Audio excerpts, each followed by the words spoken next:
بسم الله الرحمن الرحيم.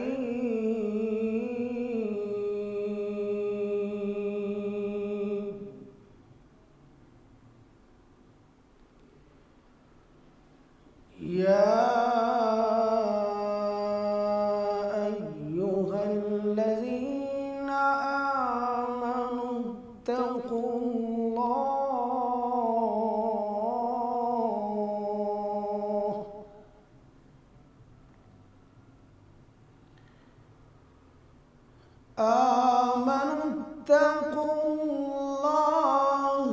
وقولوا قولا سديدا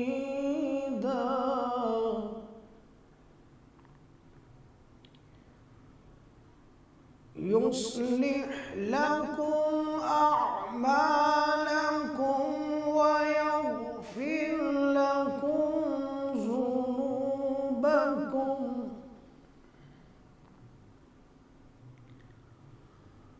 ومن يطع الله ورسوله فقد فاز فوزا عظيما.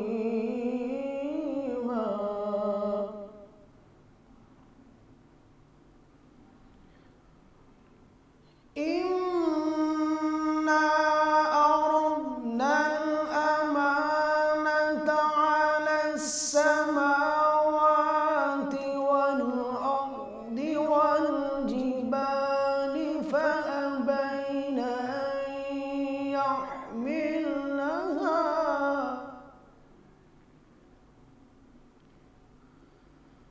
فأبين أن يحملنها وأشفقن منها وحملها الإنسان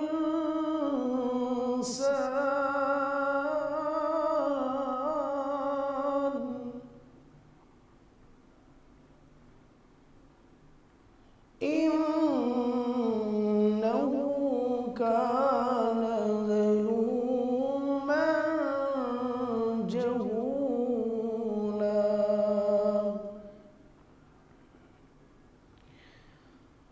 ليعذب الله المنافقين والمنافقات والمشركين والمشركات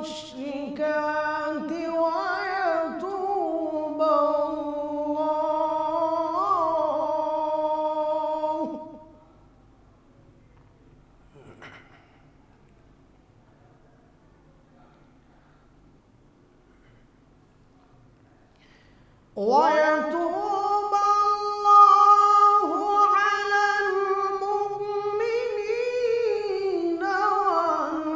والمؤمنات وكان الله غفورا رحيما.